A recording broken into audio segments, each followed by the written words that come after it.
In the 12-year history of the USF Pro 2000 category, I don't know that we've had a more competitive field. In testing on Thursday, the field separated by less than a second, and that continued through qualifying as well. This first of two races here at the Mid-Ohio Sports Car Course is going to be exciting. Hello, race fans. My name's Rob Howden, and here with a driver who has qualified extremely well for this weekend's doubleheader from Turn 3 Motorsports, Cooper Becklin. Cooper, you're going to start P5 today. You're going to be thrilled with the way you laid it down in qualifying yesterday.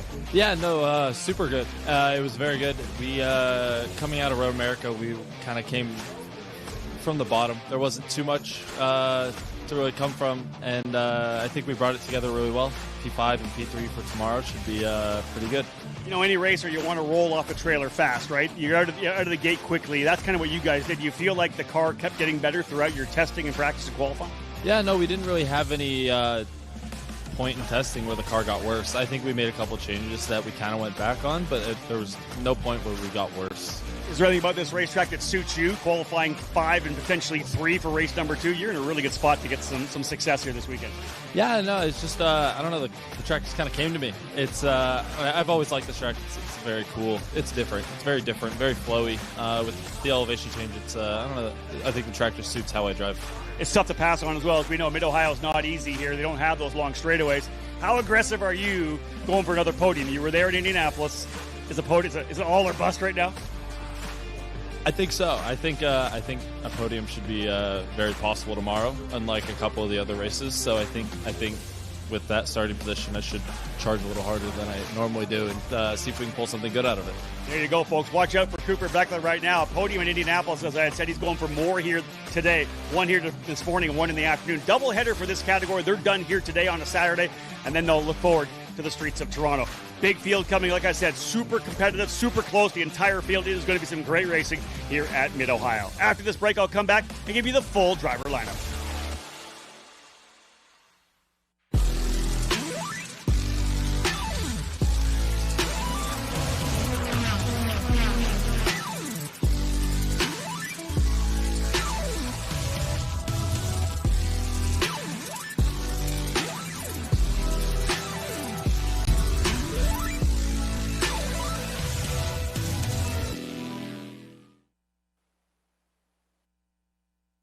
You can feel confident Continental is the smart choice in tires. Can they handle extremes? Yep. Tested from the Texas desert to near the Arctic Circle. Really? Really. Anything for the guy who finds that one pothole? Yeah. Road hazard coverage has your back. For real? Absolutely. Were they made by, like, a bajillion engineers? Well, closer to 100. Continental. Welcome to the smart choice in tires. Well, welcome back to the Mid-Ohio Sports Car Course as we are about set to go for our second race of the day. USF Juniors capping off their doubleheader weekend. Fantastic run for Ty Fisher earlier today as he was able to score a victory over 3 of the drivers in the middle of the championship fight, closing on his teammate Leonardo Scorpioni in the standings, heading to the next event, which will be Road America in a few weeks. Drivers right now getting set to go for a doubleheader in USF Pro 2000. They were on track on Thursday for a couple of hours of testing. Of course, big day on Friday with both practice and official qualifying. 2 races here on the docket for USF Pro 2000, the top level of the USF Pro Championships presented by Continental Tire. Let's have a look at the grid of 18 drivers who are currently on the pre-grid ready to roll out, or have already rolled out rather, onto the pit lane. IndyCar, of course, wrapping up their session. Good to see our former USF Pro 2000 champion Louis Foster slotting into P3. Again, let's have a look at the drivers set to go. Tail the field will be the number 18 of George Garcia for D-Force Racing. Issues in qualifying. He only got 1 lap in, so back in 18th for both of the races. Alongside him making his debut, it'll be his first race here in the USF Pro 2000 category. Driver out of Canada in the number 4, Nick Gilks for J. Howard Driver Development. Moving now up into the next drive. This is actually George Garcia. I forgot. That's Garcia there coming across the screen. Nick Gilks got a penalty, moving him down to 18th after running the start. So there is the number 10 right there of George Garcia from D-Force Racing in the number 10. Trouble in qualifying, but that car's a lot faster than starting at the tail of the field. He will be aiming to move forward very quickly on the green flag.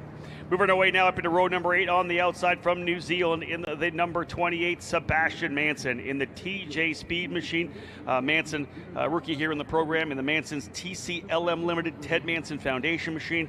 Again, starting in the 16th spot. Alongside him, out of Texas, Austin, Texas to be exact, Brady Golan in the Turn 3 Motorsports machine number 3, a driver who has worked his way through the entire program, USF Juniors, USF 2000, and now, of course, into the USF Pro 2000 category as well. Brady Golan, the rookie out of Texas, starting in the 15th position. Up down to road number 7 in the number 33 out of Charlotte, North Carolina. Another one of the Turn 3 drivers, Tyke Durst in the number 33, rolling in here, trying to work his way up into the top 15 in points. Currently 16th, but it has had a couple of strong runs on the season. He'll start alongside the driver from Greenfield, Indiana in the Comet Racing Newcastle Motorsports Park, number 21. That is Logan Adams. Adams starting in the 13th spot. Up now to road number 7. Engine change earlier in the weekend helped move him forward a little bit here. Carson Eder out of Villa Park, California in the exclusive Autosport Priority Workforce, number 92, scheduled to start in the 12th position. Looking to grab top 10 here. The pace is there for Eder. He'll start alongside Michael Costello in the number 20 out of Naples, Florida. Costello in 7th place in points, couple of podium finishes so far on the year, not needing to get himself back up front. Not the qualifying effort he would like to have put down, but he'll start just outside the top 10 in the 11th spot. Starting in the 5th row on the outside, number 84 is Frankie Mossman. Mossman out of Newport Beach, California, running for VRD Racing. Mossman in the number 84 starting 10th. Outside, on the inside, Joey Brienza has had a couple of good runs. Strong weekend at Road America. Brienza out of Colorado in the number 91 for exclusive Autosport.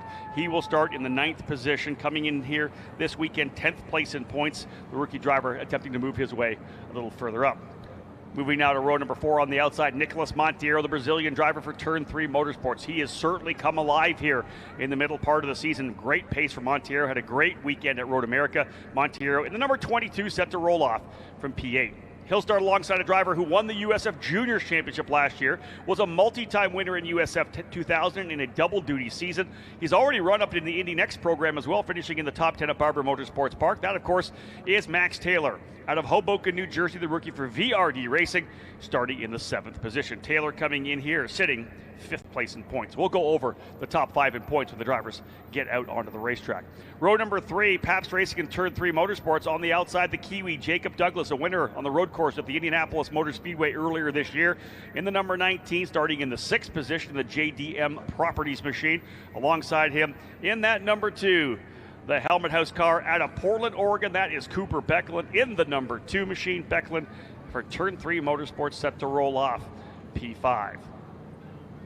Moving up to row number 2, now we're starting to see some of these drivers in the top 5 in points. Matt Clark, currently 2nd place in points for exclusive Autosport out of Milton, Ontario, Canada. He has had a solid season so far this year, a number of podium finishes, all told on the year, 8 in total of the 12 races so far. He's been on the podium.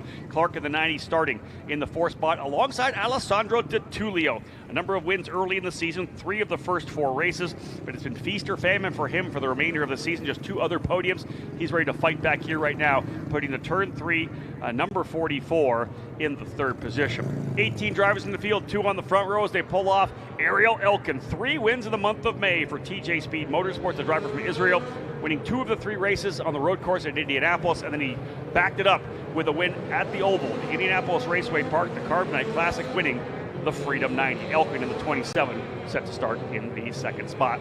Driver on the pole that they're going to chase, though, down to the opening corner. Max Garcia has had a season very similar to what took him to the championship in USF 2000 last year. The Pabst Racing driver finished every lap of the season last year to get the title. This season so far, every race, the lowest finish, 4th. He has not been out of the top 5 yet this year, and that's why he has a sizable lead in the points championships. Let's look at that point championship now. Max Garcia, 318 points. You can see the gap that he has over Matt Clark, who's down there at 246. Significant gap right now.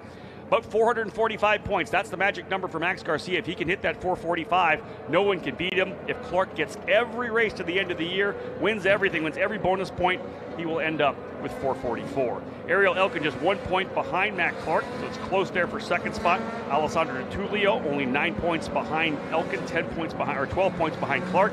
And then Max Taylor right there as well. He's 202, he's a little further back, John Pippin, but everybody's still fighting, and as we know, All it takes is a couple of races where you end up, getting DNF'd, 1-pointers, 2-pointers. Everybody else can fight their way back in. And these drivers have 2 chances today to see what they can do about their point standings, as we'll have this race and then the last race of the day for these drivers. So they'll be done at the end of the day today. But then they've got Toronto and Portland to come. Doubleheaders both weekends. Still lots of racing left to go. Yeah, a ton of racing for these drivers here. Max Taylor, of course, making championship. But he's already won one before, so he knows how to defend. He knows how to kind of approach the last couple of races of the year. He's not that driver that will throw a car off the track. He won't put himself in a position that may find him with a DNF. He's very smart in where to place the car and how to kind of handle things. That said, here we are with 6 races to go. He's got Ariel Elkin, one of the most aggressive drivers beside him, ready to get at it. And we've got a really big, quick start here. We got a lot of drivers still down in Thunder Valley. I don't know that we go green this time by. We'll see. Number of drivers, yeah, no way. Yeah. That was very quick. Again, it's one of those things, folks. We kind of time ourselves here when we're talking about what's happening on the racetrack. They're coming into turn Thunder Valley. We've got a little time still. And even our pace car driver, Gail Truis, was on the throttle. She was trying to get up the pit lane. She hadn't even kind of peeled off to the outside of the carousel, John, and they were already up and coming down into the corner. Yeah, we had a similar thing happen yesterday. And not this race, obviously, because they didn't race yesterday. But a similar thing, the field was just carrying a little too much speed, didn't give it a chance to get backed up. So the starter decided to wave it off. The clock has begun, and we are working race lap number 1, but it's under yellow flag conditions. Indeed, that's what we said. They were kind of coming out of turn number 12 over to 13. There were still drivers that were rocketing out of Thunder Valley. As the pole sitter, you've got to take things a bit slower. They're told to maintain pace car speed. Once the pace car does pull away, maintain pace car speed. They obviously didn't do that. They were up on the throttle a little bit. That's on Max Garcia. I would expect race control, probably with a stern words to keep that pace down when they're coming out of turn number 9, allow that pace car to get away. And as you said, John, allow the rest of the field to get back up. We only do the 1 pace lap. Obviously, we have a more shortened time, so we don't give them a couple laps around. It's just that 1 pace lap, and we go green flag racing. So ideally, everybody's able to catch up once they get down into Thunder Valley, but this time, of course, the drivers up front didn't quite heed that message at in the drivers meeting that we had on Thursday. And still, they're very quick coming through again. Look at all these drivers still trying to come into Thunder Valley. Hopefully we'll get them stacked up when they come back out here. They will have to woe it up when they get to the top of the hill, then down into the carousel. So you see the final rows will very likely get themselves into position as they do. George Garcia, Nick Jilks, Sebastian Manson, Brady Golan getting themselves in their spots. Looking much better this time. Very, very good. Coming through the carousel. Time to punch things off. 30 lapper for these drivers, a 50-minute time window. Onto the front straightaway, and we are green, green, green, and a late green, but still a great jump. Alessandro Tullio going to try to come to the inside there on Ariel Elkin. Not quite enough. Elkin's going to hold the spot, get a better run on the outside of the corner as you're to the inside there. You have to wait a bit to get back onto power. That's going to allow Garcia to have some room. Not close enough. Well, he was close, but not close enough to make the dive bomb move for Ariel Elkin. Setting it up, realizing the big run all the way down into turn 4 could be his best opportunity. Good drive out of that corner. Turn number 2, the keyhole for Max Garcia. Holds about 3 or 4 car lengths lead coming down through the kink. The fight's going to be further back. Yeah, indeed. There's drivers going on the defensive. There's a move there. Clark's going to go to the inside of DeTulio.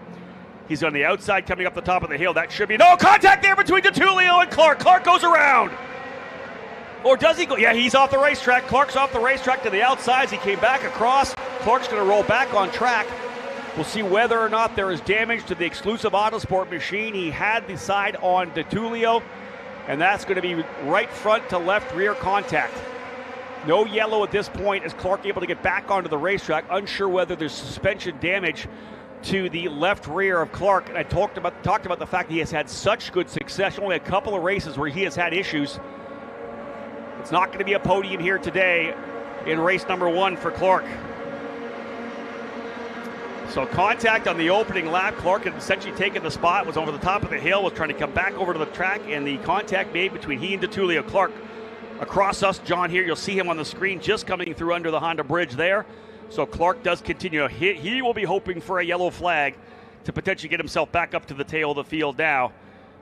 But that's tough for a driver who is second place in points. He's the one that needed not to have the mistake or issue. He needed to have something happen with Garcia. A couple drivers have gone off the racetrack coming out of turn number 2 onto the front straightaway, or the back straightaway, I guess it would be. Another easy place to drop a wheel. That looked like it could have been contact, but might have been just a driver dropping a wheel on the exit of the corner. There is a significant, probably about a 6 to 10 inch drop off on the outside of the curbing on the exit of turn number 2, John. Yeah, you can usually see the dust kicked up when they drop a wheel off, and that usually if the driver can keep the car off to driver's left and keep it in the grass, then they can re-enter more gracefully. But sometimes you just can't do that. We'll do what we can here right now to give you a full field rundown as they come back through. Max Garcia fully taking advantage of the action that happened behind him between Elkin, DeTulio, and Clark. Max Taylor's taking advantage of that as well. He's up into the 3rd spot. 4th goes DeTulio. 5th is Jacob Douglas. 6th, Nicholas Montiero. 7th, Michael Costello. 8th, Joey Brienza. 9th is Frankie Mossman. 10th is Cooper Becklin. Becklin started up in 5th but fell back to 10th on the opening circuit. Matt Clark already pushing hard. In fact, just turned the fast lap of the race. He's the fastest driver on the racetrack. Clark probably driving with a little bit of anger. A little bit of mist. Yes. Yeah. Pushing hard, trying to get himself back in. He'll need that yellow flag, as we said, to get himself back closer. His teammate Carson Eder, who started 12th, has fallen back as well to the 17th spot. Not sure what happened there to Carson. We got more racing further back. The drivers are battling right now for 2nd, 3rd, and 4th. No doubt about that. Taylor tried the outside of 5. That's not going to work. DeTulio actually able to get by Clark. So he goes back around again. DeTulio, who was P4, goes around Clark, or rather Taylor. Taylor tries to go to the outside in turn 5, not quite enough. And that's also allowed Jacob Douglas in the number 19 to close back up here from P5. They're battling there, and there's Douglas right on top of him. And Nicholas Montiero, the Brazilian, starting to getting close to a potential battle for P3. That's the battle for the final spot on the podium, because as you can see, we don't even see Max Garcia. This is what's happened with Max in a bunch of these races here. He's been able to get out front early and just pull away as the rest of the field battles behind him. That is not a way to try to get yourself back up into a championship fight. Yeah, that's exactly what a champion does, is try to stay clear of the trouble as much as possible. And Max Garcia has set some very fast laps here. 2 personal bests, one right after the other, and has opened up a big lead, almost 4 seconds after just 4 laps. Actually, only 3 at speed. So. And listen, this is all lining up for him to potentially clinch the championship one weekend early. There's a possibility he could get the championship done in Toronto, especially with more contact there. A couple of drivers off coming out at turn number 2. One potentially in the wall. Clark's going to go around as well. That might have been the fight with Golan. Just trying to think of who was in the fight there. Durst, Golan, Adams potentially. Yeah, looks like there's a driver. That's a 10 of George Garcia involved as well. He may be off the racetrack and into the wall. It looked to me like he went all the way off the racetrack. We'll see if we get an update here. Yeah, the number 10 is off as number of drivers went off in turn number 2. It's not been a great weekend for George. It's not at all. You were right, John. Did not get an issue or get a couple laps in qualifying. Had an issue on the opening circuit. Indeed, full course yellow, much to the prayers of Matt Clark. And indeed, Elkin, DeTulio, and Taylor as well, because a 4-second lead after 3 laps. Wow. Garcia is going to see that disappear with a couple of yellows at start-finish. Garcia, Elkin, DeTulio, Taylor, Douglas, top 5. Montiero, 6th. Costello, 7th. Brienza, 8th. Mossman in 9th. 10th is Cooper Becklin. Logan Adams, the other driver involved as well. Logan coming into pit lane here right now, right in front of us. We saw Garcia. It looks like the car was able to continue. So, yeah, they're just going to have a quick look on the car here. Shake all 4 corners, make That's sure the it. suspension's good. That's it. You'll see them reach over and actually grab that suspension, see if anything's loose. Brad Brewer having a look at that. Good call for him to come in quickly, and he's back at it. So both drivers who had contact there in turn number 2, the exit of 2, John, I want to say both of them are off the racetrack. This has allowed both Carson Eder and Matt Clark to slip through a couple of spots, plus they get that restart. So both Eder and Clark, 2 of the 3 exclusive Autosport drivers, having trouble on the opening circuits. Clark, as we know, the contact between he and Alessandro DeTulio at the top of the hill coming to turn number 5 on that opening circuit. DeTulio still holds strong in the 3rd spot. So here they come through here under the yellow. And again, no cleanup really for the AMR IndyCar safety team unless some gravel was brought back onto the racetrack.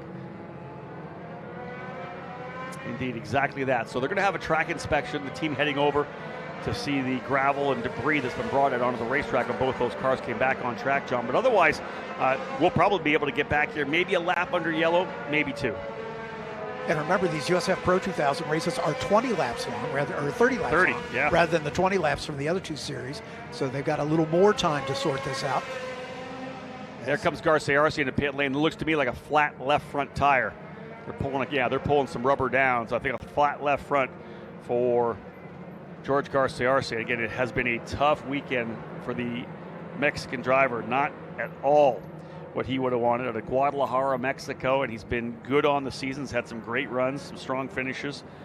Just coming off a 7th place finish at Road America as well. So tough to see that for him, trying to maintain that momentum from our trip to Wisconsin. Taking a hard look at the right rear, I think there may be some suspension damage there as well, as they're having a close look and don't seem to be in a huge hurry to get the car back out.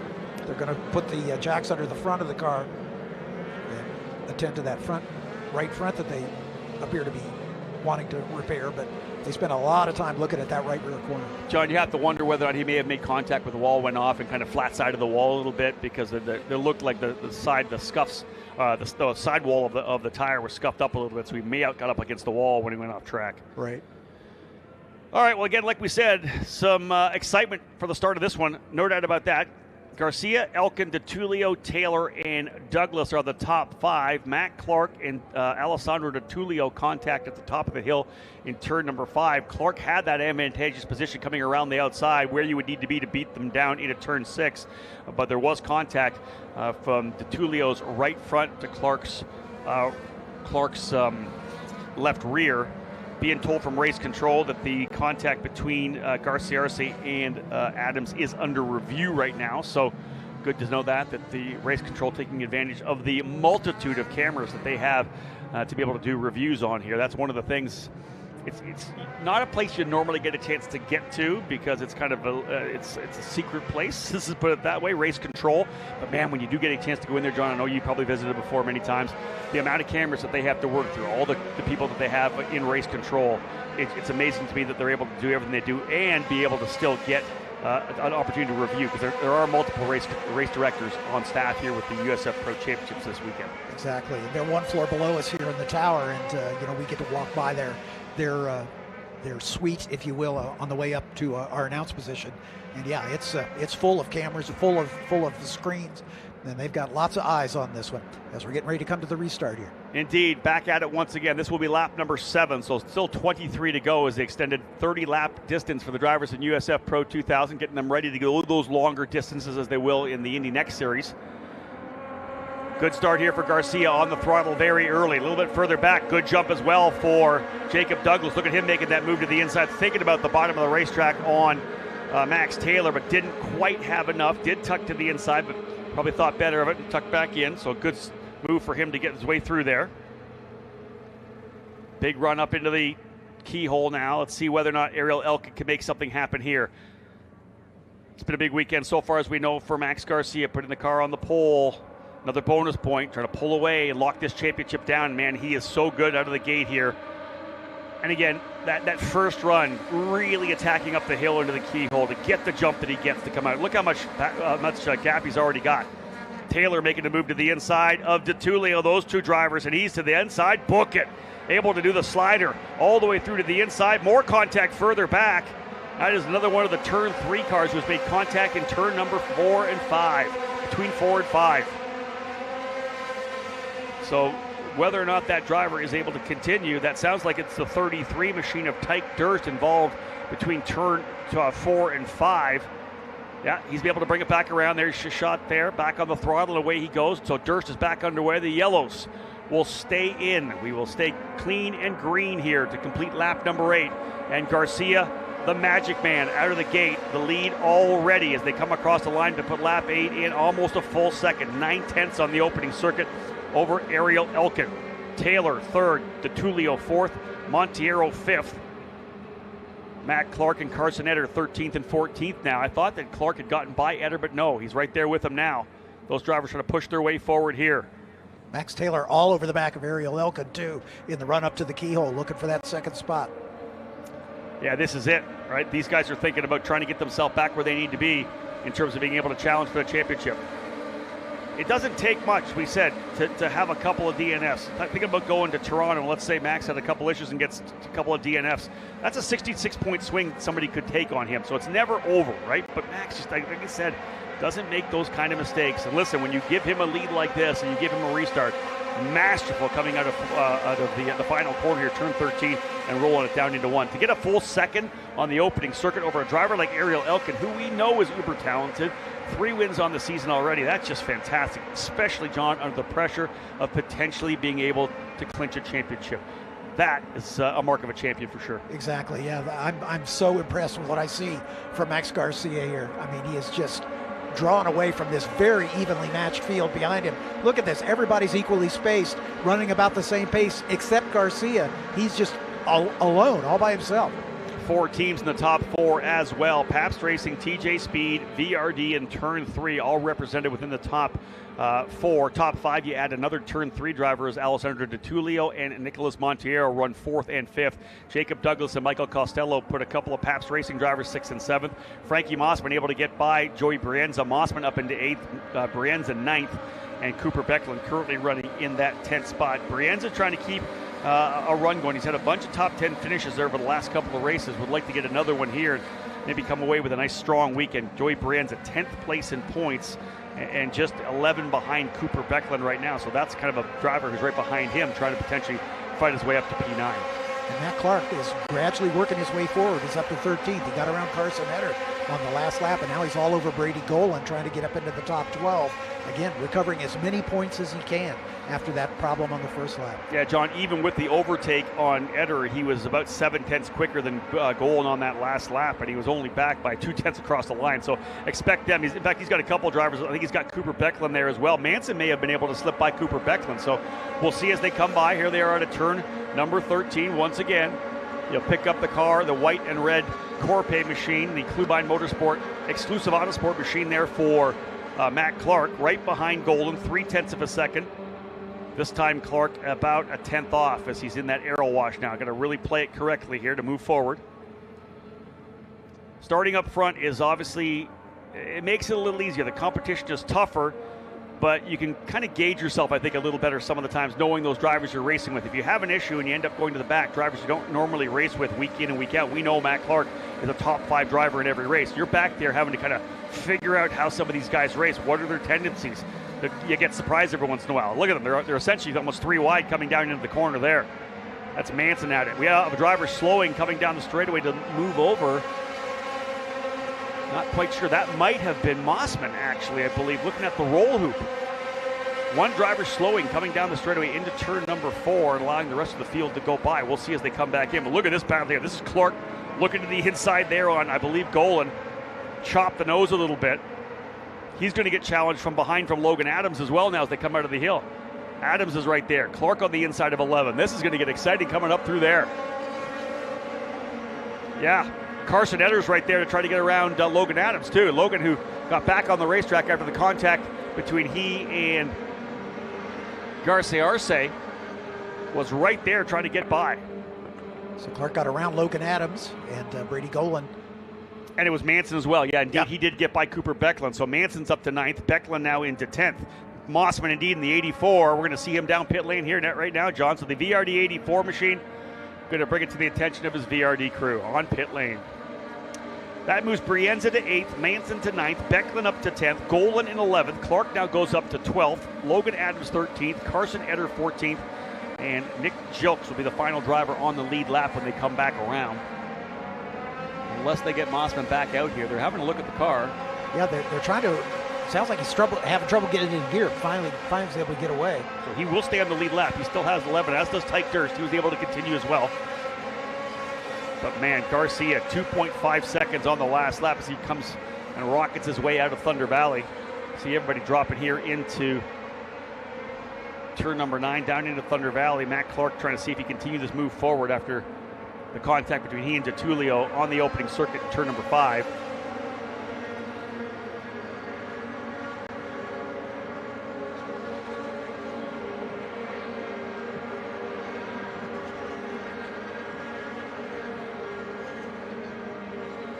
Everybody now settling into the low 18s. The only driver into the 117s right now, not surprisingly, your leader, Max Garcia, 117.814. Now with a 2.7 second lead. Everybody else, Elkin with an 18 flat, Taylor and DeTulio 18.2s, 18.3s for Monteiro and Douglas. They go further back to an 18.4 for Clark, 18.5 for Golan. So we may still see that fight for the final spots in the top 10. It's just tough around here. John, we talked about it in the USF Juniors category, a little bit about the aero wash these drivers deal with. Of course, the Juniors car have the same wing package as USF 2000, so those two categories have the same aero wash, the aero dependency. It's even more, though, here. Dual plane wings on the front and the rear for the drivers in USF Pro. So a track like this that has a lot of these long duration corners, that's when you really have to kind of tuck a little wider to see if you could potentially get a little more air over that wing. It's tough at this racetrack. Yeah, and the big diffuser on the bottom of these cars, under the rear wing, which generates a lot of the downforce, accelerates the air on the underbody, also really disturbs the air for the car following. So, the rule of thumb is the more downforce the car generates, the more the aero wash is a problem for the following car. 100% true. And if it's a track with a lot longer straightaway, maybe you can come out on top because you get the big run down into a braking zone. But this track here, a rhythm track like Mid-Ohio through the keyhole where it's a long duration, you're really on the throttle. You're using that front wing as much as you can to keep that car pinned down to the bottom of the racetrack, down to the apex. You lose that. And that's why drivers, you'll see them drop wheels coming out of turn number 2 because they've had so much wheel in it and just kind of drifts off. Exit understeer over to the outside of the exit curbing. Fast lap now belongs to Ariel Elkin. He'll need that right now because coming into this event, he is significantly behind, as we know. 73 points behind coming into the event here. 72 for Matt Clark. He's going to lose a bunch here as well. Matt currently running in the 12th spot. So again, this is continuing to shape up like Max Garcia is going to try to go back-to-back championships. He has the USF Pro Championship scholarship livery on the car, having won the USF 2000 title with Pabst Racing last year. Now looking for another win. And it was interesting. He won in the opening weekend at St. Petersburg, second in the opening round, and then backed it up with a race win in race number 2. Won the back end of a triple header at NOLA, but in all those races, the first 5 races, he was either first or second. So it really got the points stacked up early. Fourth, third, and fourth in Indianapolis. So he went on a little streak where he didn't win. That was Indianapolis and Lucas Oil Raceway Park, or Indianapolis Raceway Park now. But then he won the first 2 races of the triple header at Road America, was fourth in race number 3. Every race so far in the top 5, and this would be race win number 5. Still a long way to go, though. Let's bring that back in. This isn't a 20-lapper. This is a 30-lap contest. We are just coming to the halfway point now. A couple of good fights further back there. Look at that scrap there. 3 drivers dicing it out. That is right behind Tulu. I believe that's, I think Douglas has got by Monteiro. Yeah, put Jacob Douglas up into 5th. Monteiro 6th. And his Douglas's teammate Michael Costello right there in 7th. So it's essentially a Pabst Racing sandwich right now. For a time, no, there he is through. Costello's through as well. So Monteiro's going to go from 5th to 7th on 1 lap as Jacob Douglas got by, as did Michael Costello. So Pabst Racing currently running 1, 5, and 6. Matt Clark has not been able to get by Brady Golan. Brady turning some decent lap times. Again, as I said, at 18.3. He's quicker than Monteiro, was quicker than Brienza, so the pace is there.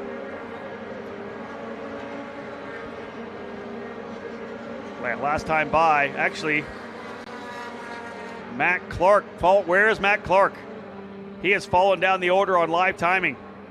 Just get across the line. I'm not sure what happened for Mac there, but he has fallen all the way back into the 15th spot. I did not see what happened to Matt Clark, but back to P15. He'd worked his way up into 12th, down into 15th now. That is rough.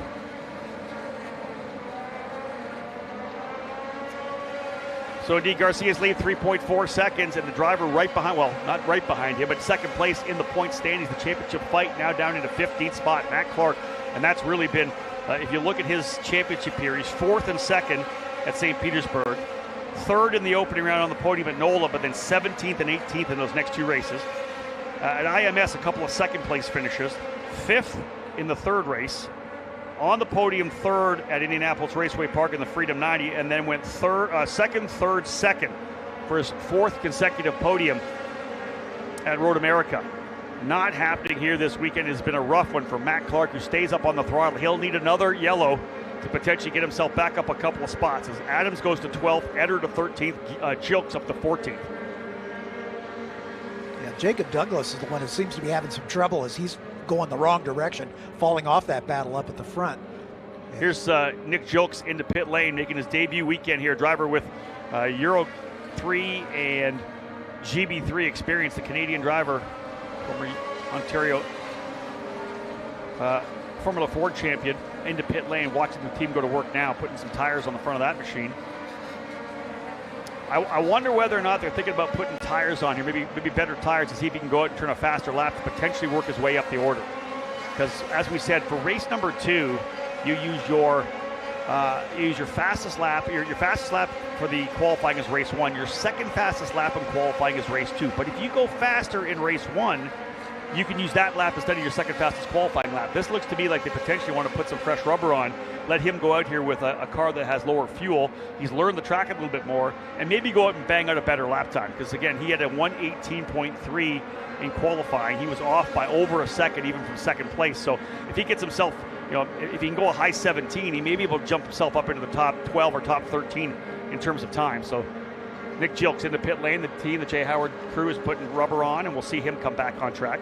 That does move Matt Clark back up into 14th position, but he is 2 seconds behind his teammate Carson Eder, but was faster than that last lap by significant amount. Yeah, right behind him too. So he'll make that pass this lap for sure. Well, indeed, look at the time too. At 1:17, where is he? 1:17.9. That would have put him more around the 7th place in terms of pace. Tyke Durst did a pretty good lap time there as well, 1:17.7. So he's back up on the throttle too. So indeed, 17 laps down, 13 to go. Still more racing in the USF Pro Championships coming here today. We'll start off with our autograph sessions. As soon as we're wrapped up here, 1:30 scheduled start time for our autograph session. We're set up right outside the gift shop in the middle part of the paddock, the middle level. So come and join our USF Juniors drivers at 1:30. The USF 2000 drivers will be there at 2 o'clock. And the drivers on the racetrack right now, USF Pro 2000, will be there at 2:30. And then we are back on track later on this afternoon, 4:20 for the drivers in USF 2000. Our pro drivers here will wrap up their doubleheader this afternoon as well at 5:15. So lots of racing still to come. 2 more events here for USF 2000 and USF Pro 2000. Juniors wrapped up their doubleheader earlier today already. Almost a full 4 seconds now for Max Garcia out in front of Ariel Elkin. Taylor in 3rd, DeTulio 4th. 5th is Douglas, 6th Costello, 7th Montiero, 8th Brienza, 9th Manson, 10th is Becklin. Golan is 11th. Logan Adams is 12th. Matt Clark able to get by Carson Eder again, so he's up into the 13th spot, a 1:17.7. He was a half a second faster than Logan Adams on the last lap and 1.8 back. So look for probably about 5 or 6 laps here for Clark to potentially reel in Logan Adams. And we're just past half distance. I Yeah. mean, we've still got 12 laps to go here, so there's plenty of time for him to work his way forward. And by the way, I misidentified Logan Adams. I thought I saw Jacob Douglas's car, and I thought they're teammates, obviously. And Adams was the one who was dropping back, and he's in danger of being overhauled by Matt Clark, just as you said. Adams turning a 1:18.3 last time, by a little bit quicker than Brady Golan. So although he's 4 seconds back, he needs to be a lot quicker to be able to catch up there. These guys, again, anybody at the back, if they want to find some more spots, they're going to definitely have to get some type of yellow flag. Essentially, the front drivers, front 5 or 6 or 7, are all significantly gapped. Garcia's got over 4 seconds on Elkin. Elkin's got 2 seconds on Taylor. Taylor almost 2 seconds on DeTulio. Douglas is only 0.6 of a second back on DeTulio, but Costello's another 1.2 back. There's not really any tight racing here right now. A couple drivers are decently close, a half a second, but for the most part, this field has spread out over the second half. When Max Garcia gets back around, it will be 20 laps in, 10 laps to go. He has the fast lap of the race as well. So he's, again, looking for the full 33 points. He qualified on the pole. He's already led the most laps. And with the fastest lap of the race and 30 points for winning, that would be 33 more points. This thing looking more and more like it's leaning towards back-to-back championships for Max Garcia. I don't want to call it at all until we get to Toronto and knowing that he can potentially cruise at the end, but adding another 33 points on here would be absolutely massive for him. And Pabst Racing looking very good in the team championship as well. They're 132 points up on Turn 3 Motorsports, who won the title last year. Man, they are looking very good right now. Pap's currently running first and fifth and sixth. So stacking up the points for sure. Lap 19 was the best for DeTulio in terms of time-wise. Brienza as well. He's 1.8 behind Monteiro. I wonder whether or not Joey Brienza has anything for Monteiro coming across the line. Both he and Brienza turning their fastest laps. Yeah, Monteiro stepping it up. Got a couple tenths of a second there. The best battle on the racetrack is actually right behind him. Sebastian Manson, who's Ariel Elkin's teammate, has got Cooper Becklin and Brady Golan all within about a second, those three. So that's probably the closest battle on the racetrack. That's it right there in front of you coming down through the carousel. I mean, the keyhole rather. Sebastian Manson trying to make sure that TJ Speed has a couple drivers in the top 10. Elkin running strongly in second spot as he runs on the racetrack, would retake second place in the points. Matt Clark doing whatever he can to get himself back up here now. Remember, behind him is DeTulio and Taylor as well. But Clark had about 44 points on Taylor. So at the very worst, Clark could fall down to fourth place in points with this tough finish here after the contact up in turn number 5. And he's pretty much caught Logan Adams, so he's going to try to move up at least one more spot up into the top 12. Frankie Mossman back into pit lane again. Whatever the woes are for that machine of Frankie Mossman, he is back into pit lane again. Still on the lead lap, but he's the last car on the lead lap right now. I'm watching Douglas too. He was 6 tenths of a second back. He's slowly closing on DeTulio, but again, as you close 6 seconds, 6 tenths, 5 tenths, 4, then you start feeling that aero wash again, and like, I'm closing on him. Well, hold on.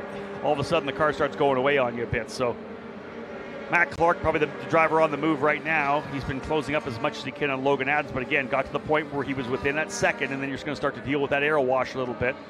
Clark was down to a 1:17.6, but lost about a half a second once he got to within a second of Logan Adams.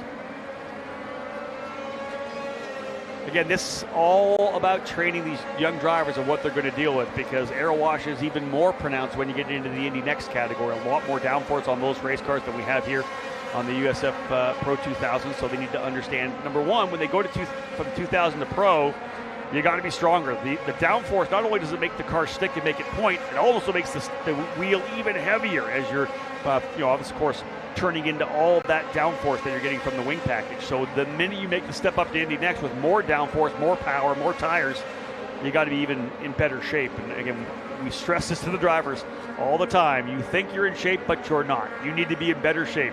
Even the best guy in the paddock could be better making the move up to the Indy Next Series. And a track like this, on a day like this, yeah, will definitely show that.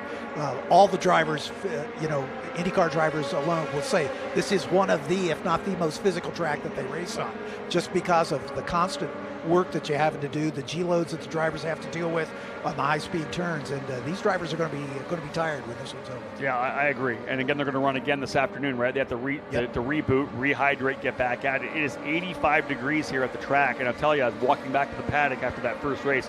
It is warm outside right now, and I understand everybody around the racetrack.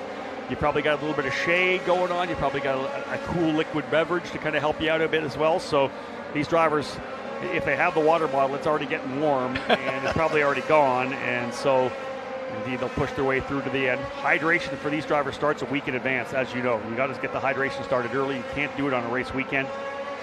Garcia with 8 laps to go, folks, and he is out to almost a 5-second lead. Max Garcia, who completed every lap of competition in USF 2000 last year, has followed suit. He extended that streak here into 2025. He has not finished outside the top 4. 4 wins already. Amazing stuff. 5 poles. Make it 6 poles now. 8 podium finishes. This would be 9. I'm telling you. Again, listen, these are the stats, John, that you're putting up, that you're able to maybe put it on a piece of paper. Take it over to one of the team owners here when you're at IndyCar. This is what I'm doing. I'm consistent. Yep. I bring the car home. Every race last year, I drove the car back to the trailer. Ooh, I like that. This year in USF Pro, I'm either on the podium or driving it back to the trailer. It's perfect. Like, they want that consistency. They want you to make sure you take care of your equipment. Yep. And Max Garcia being out front makes it a little easier. Let's put it that way. There's not so many wheel-to-wheel incidents when you're 5.5 seconds up the road on everybody else on the racetrack. And he's so far ahead now that he's got traffic to contend with the car. Several drivers that have had problems here. He's already working his way through some of the slower cars. So he's so far the only driver in traffic to can do that. That was Frankie Mossman, came in and back out onto the racetrack, able to slip by him. Closing up on Nick Jilks. He's been into pit lane, as we know, putting those tires on. Nick's trying to get some fast laps down deep. Remember I talked about the fact that Nick's fastest time was a 1:18.3 in qualifying? He just laid down a 1:17.8. So there's a team knowing that their driver didn't know a lot about the racetrack in this car, didn't qualify particularly well. His fastest time, as I said, a 1:18.318 was his qualifying time. His second fastest obviously is going to be slower than that. He's just laid down a 1:17.8. He's very likely going to start just outside the top 10, maybe inside the top 10 here, depending on if any other drivers could have potentially went quicker as well. Garcia 1:17.35 his fast lap. He's already qualified with a 1:16.8 for race number 1. So he's in a good place here already. But yeah, Nick Jilks, a really good a move for them. It'll put him in the middle of the fight with an opportunity to potentially fight for the top 10. Tyke Durst actually has the fastest lap on the racetrack right now. How about that for Turn 3 Motorsports? A 1:17.239 Tyke Durst in the 33, the driver who had the issue in turn number 4 and 5 and looped it around. Currently back in 15th, just turned the fastest lap. 1:17.23, over a tenth, almost 2 tenths quicker than the leader on that last lap. Open racetrack for Tyke Durst, the driver of North Carolina, laying down a good lap here. Max Garcia's most likely in cruise control mode right now. Yeah, I think so. A 17.3 on his last lap. Well, 6 seconds out. Although his best and his last are within a few hundredths of each other. The cruise control is at full throttle, obviously. Yeah, 1:17.35 best, 1:17.37 as he backed it off 200ths of a second. Unbelievable. He's in control. Yeah, no Fantastic. question. Matt Clark has finally got by Logan Adams, so moved Matt Clark back up into the 12th spot. Logan Adams into 13th. Clark still 4 seconds behind Brady Golan. Whatever happened to Mac that dropped him from challenging Brady for 11th all the way back into the 13th or 14th spot was obviously cost him about 4 seconds. Last time by, in fact, he was 4 tenths off of Golan. Golan did a 1:17.8. Clark's fastest time a 1:17.6. Even if he was banging off his personal bests on the race here, Clark would not be able to close up on that 4-second gap. So Mac's going to end up with a 12th place finish, barring any post-race penalties. So tough one for him. He'll come back again to try to do it again this afternoon, try to have a big weekend, a big finish to the weekend, rather. There he is there, Matt Clark. Oh, that's actually one of the blue cars. That is one of the Turn 3 Motorsports cars. Very likely the Tullio being chased by Jacob Douglas as they pick it up on the lead cars again. There they are right there. Big lead of 6 seconds. Like you said, no real battles at all. Cooper Becklin being close to Manson, probably the closest fight we have right now. That is 9th and 10th. It's about 6 tenths of a second. Or Brian Brianza, probably about 6 car lengths as they come across the line here. But otherwise, drivers circulating around. Don't make any mistakes. Hit your marks. Finish off these last couple laps. A physical test for sure. 4 laps remaining in a 30-lap contest. Still over 13 minutes remaining, so we'll get this one done early within the time window we have set up. If you're around the racetrack, remember we're back on the track again this afternoon. Wheel-to-wheel racing at 4:20 USF 2000, 5:15 for USF Pro 2000. Last race of the doubleheader for the drivers on the racetrack right now. Autograph session starting at 1:30. Again, in the middle paddock, right by the gift shop. We're set up there. We'll have our USF juniors there at 1:30, about an hour from now. 2 o'clock for USF 2000, 2:30 for USF Pro 2000. All 3 of our top 3 set personal best. Fuel burns off the car, it gets lighter. The tires obviously are good, so they go quicker and quicker as this race wears on. And guess who just turned the fast lap? Frankie Mossman, 2 laps down in the number 84. Very likely getting a little bit of a tow potentially after Garcia went by him. Nick Jilk coming back into pit lane, so they'll probably call it here for him. He's done his job. Nick Jilk's going faster, 1:17.7. That could help him definitely in his grid lineup for race number 2. Mossman, 1:17 flat. He did a 1:17.6. So yeah, they probably put tires on that machine, I think, too, as well. Trouble for Michael Costello. He's dropping down the order here. All right, not sure what happened with Michael Costello dropping down the order. John picked that up on live timing. Nothing that we've been alerted to at this point here, so maybe just a mechanical for him falling down. Race control not sending any information into us here.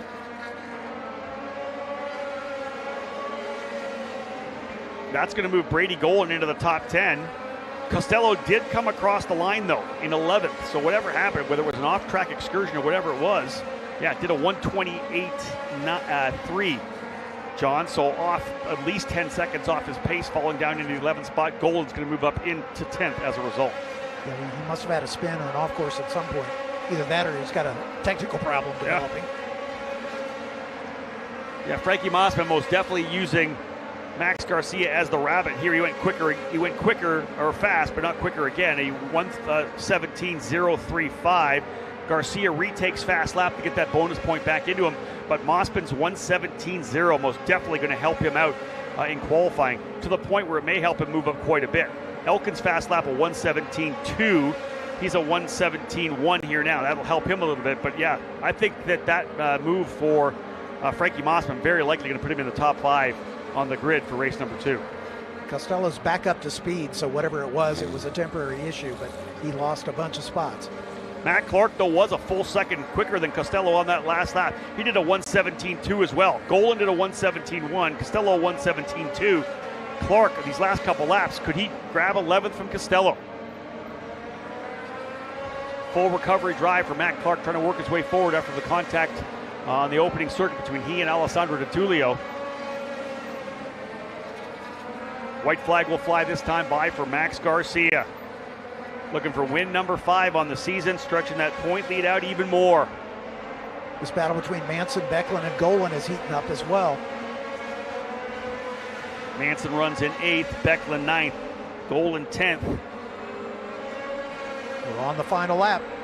Manson's had a couple of good finishes, a number of a 7th place finish, I believe his best finish for Manson. That was at Indianapolis. Hasn't had that one since, but an 8th place finish. Actually, he was 8th and 7th in Indianapolis, so a couple of top 10s there. This would be great to see Sebastian get back into the top 10. That's fight we're watching, indeed, coming across the line with the 2 of Becklin, Golan, Costello. Costello actually has lost a spot. Clark's been able to get by him. So Clark is now back up into 11th. Becklin, Manson, and Golan battling for 8th, 9th, and 10th. Clark is only 2 seconds back. If we see any challenge there, could have a good finish here. Final lap, though, we'll pick up our leader coming down through 5 in through turn number 6. Max Garcia, USF 2000 champion in 2024, looking to go back-to-back, following in the footsteps of guys like Kyle Kirkwood, who stormed their way through this USF Pro Championships, known in those days as the Road to Indy. Up out of Thunder Valley. It has been a perfect weekend so far. Fast lap for him, a 1:16.948 coming on lap 29. I don't know if they'll have to reset it here. Out of the final corner. 5 wins on the season, a handful for Max Garcia. He is victorious in Mid-Ohio. Race number 1 in USF Pro 2000. A 7-second margin of victory, or will it be more? 7.3 over Ariel Elkin, who comes home in 2nd. Max Taylor crossed the line in 3rd. DeTulio 4th. Douglas 5th. 6th is Montiero. Here comes Joey Brienza for a strong 7th place finish as well. Cooper Becklin in 8th. Manson 9th. 10th was Golan. Clark was coming on strong. Wow, 1.4 seconds quicker on the last lap between Golan and Clark. He needed one more circuit. He was only a half a second back at the line. Logan Adams, Carson Etter, 12th and 13th. Max Garcia, after 30 hard-fought laps, 7.3 seconds, 5 wins on the season. John, he has not finished outside the top 5 in 2025. That's as impressive a run as I've seen in a while. That's a name you're going to want to remember, ladies and gentlemen. Indeed, Max Garcia, Ariel Elkin, and Max Taylor will work their way into victory lane now. I'll head there. I'll hand it over to John Phippen once again for the full rundown of the unofficial results. Garcia, Elkin, and Taylor, your top 3. Alessandro DeTulio, a well-earned 4th spot. Jacob Douglas hanging on for a 5th place finish. Nicholas Montiero in the 6th spot. Joey Brienza in 7th. Cooper Becklin comes home in 8th spot. Sebastian Manson dropping a spot on the last couple of laps, ends up 9th. Brady Golan, the last car in the top 10. After Golan, Matt Clark in a recovery drive up to 11th position. Logan Adams just behind him. Then Carson Etter, Michael Costello finishing 14th. Tyke Durst in and out of the pits in 15th. Same with Frankie Mossman, Nick Jilks, George Garcia Arce unable to complete in the 10 car. But our leader already on his way into victory circle as the rest of the field just now coming down the pit lane. Give you some indication of just how big Max Garcia's lead was. As that's an impressive drive from this driver. And again, in his first season in USF Pro 2000 after clinching the championship in USF 2000 a year ago, he is going to be a force to be reckoned with moving forward.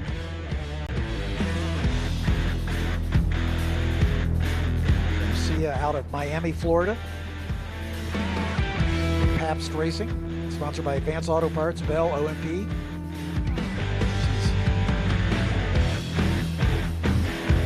Getting his helmet off, big smile on his face as he gets the winner's hat. We talked about this being a hot day and a physical drive. He looks fresh as a daisy. Max Garcia. Clearly in command here as the wheel comes off and he comes out to celebrate for the cameras. Well done to Max. Fantastic drive, dominant drive here. As he is extending his championship lead. Some misfortune for his closest pursuer, Matt Clark. Ariel Elkin most likely will move up into second in the points championship. Max Garcia extending his lead now with a dominant win here at the Mid-Ohio Sports Car Course. And again, these drivers will rack it up for another run at it as their finale is at the end of the day today. As we'll start pre-race at about 5:09. We expect green flag at about 5:15 this afternoon. Coming up in about 5 minutes time, that bonus autograph session with the two drivers from the Meyer-Shank Racing team, Felix Rosenquist and Marcus Armstrong. That will be in the Honda display in the infield in the manufacturer's midway. Swing over there and you can get the autograph of those two drivers.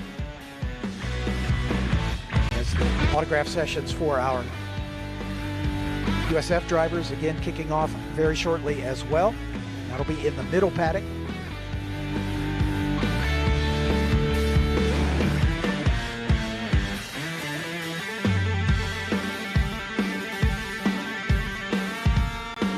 Don't forget the autograph session for our Indy Next drivers at 4:15. That will be in the manufacturer's midway near the American Legion display.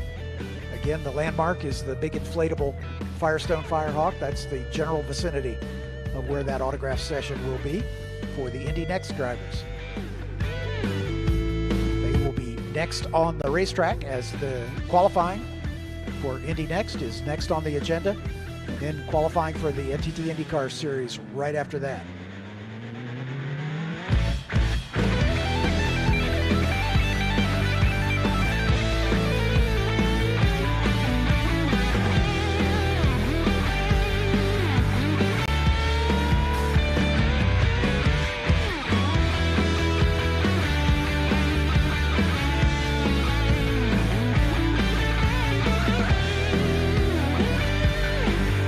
Sounds like Rob Howden's ready down in Victory Circle. Rob? Thank you, John. Let's get at it here with the drivers in USF Pro 2000. Their first of two races on a doubleheader here at Mid-Ohio. A warm one out there for sure. Very similar to what we had a couple of weeks ago in Road America. All three of these drivers tell me they're pretty gassed after that race, 30 laps long. But let's start by bringing up the drivers who did such a great job today in the PFC Grand Prix of Mid-Ohio. Finishing in third spot from VRD Racing, Max Taylor. Coming home in second, a good start here to push very hard. The strong month of May for this driver. Another podium here for TJ Speed Motorsports runner-up today, Ariel Elkin. This championship looking more and more like it could lean this driver's way. What a consistent season it's been. Has not finished outside the top 5 yet this year. What an unbelievable run. 5th win on the season from Pabst Racing, Max Garcia. Max, let's talk about that one. A very warm one, as we know at Road America. You're in better shape. You were sick a little bit when we were there. How tough was it out there with the IndyCar rubber and the temperatures now in the mid-80s? Yeah, it was pretty tough. Mainly just saving was the hardest part, but it was nice to push the last 10 laps in a row. It was getting a bit boring saving. What about that first lap? Even after the restart, you jumped, I think, a second out on the restart. Do you work on that, or is that something you think is in you that you're able to extract a lot out of the tires on a restart? It's something we work on for sure, and we knew that it was going to be important coming into this one for sure. So if we can just do that the next race, I think we'll be pretty good. Can you get this car any better for this afternoon? We'll see. Boy, who do you want to thank? Oh, man, all of Paps Racing, Joe, Tom, Tonis, Augie, all my family who came out. It was just an awesome program, and can't wait to get to do it again. 5 wins on the season, get up on top for the 5th time this year. Max Garcia scoring the victory here. As I said, 5 wins on the season. Unbelievable run so far for this driver to Coconut Grove, Florida. Stellar season last year to get the championship in USF 2000, trying to go back-to-back titles here in this USF Pro Championships presented by Continental Tire. That big scholarship check waiting at the end of the season. Could be Max, could be another driver, but right now Max is in a really good spot to potentially take that. Maybe even if things go well, clinch it in Toronto. We'll see how it plays out, but there are a lot of drivers still that don't want to make that happen. They want to put everything they have into trying to make sure they close it up and make that championship go all the way down to the final race of the doubleheader at Portland in the middle of August. But to get that done, they're going to have to get in front of this driver here this afternoon, because another performance like that could make it all but impossible for him to lose this championship. He is doing such a great job out front now, but you can't take away from the performances throughout the season of the 2 drivers that flank Max Garcia right now. Ariel Elkin and Max Taylor have just been stellar on the year. Max Taylor, of course, last year's USF Juniors champion, winner in both juniors and the USF 2000 program. Very talented driver. Month of May star Ariel Elkin was a front runner in USF Juniors last year, jumped up over USF 2000, won 2 races at Indianapolis in May, and then won the Freedom 90 as well for TJ Speed Motorsports. We'll bring in the bubbly right now for these drivers to celebrate. They'll move that car out of the way. Of course, the big celebration will come this afternoon, but we'll give these guys an opportunity to do it today, get them back to the paddock, get some water into them, and then, of course, the autograph session later on today as well. Guys, head on out there, grab that champagne. Let's get things underway. Grip it and rip it. Let's have some fun here for the podium for the drivers in the first of 2 races in USF Pro 2000. Max Garcia, his 5th win of the season. And again, great podium finishes for Ariel Elkin and Max Taylor. The championship extending for Garcia here. More racing to come at the Mid-Ohio Sports Car Course. If you've been watching on the YouTube channel, thank you so much for tuning in. 2 more races later on this afternoon, a 5:15 start as we get focused on the remaining races. USF 2000 will run their 2nd race of the triple header. And of course, the USF Pro 2000s who just came off the racetrack will back up the double header here this afternoon. Final race, final track action of the day. Those of you joining in, thank you so much. We do appreciate it. Again, on behalf of Anderson Promotions, everybody from Mid-Ohio, and of course Continental Tires, my name's Rob Howden. Bye for now.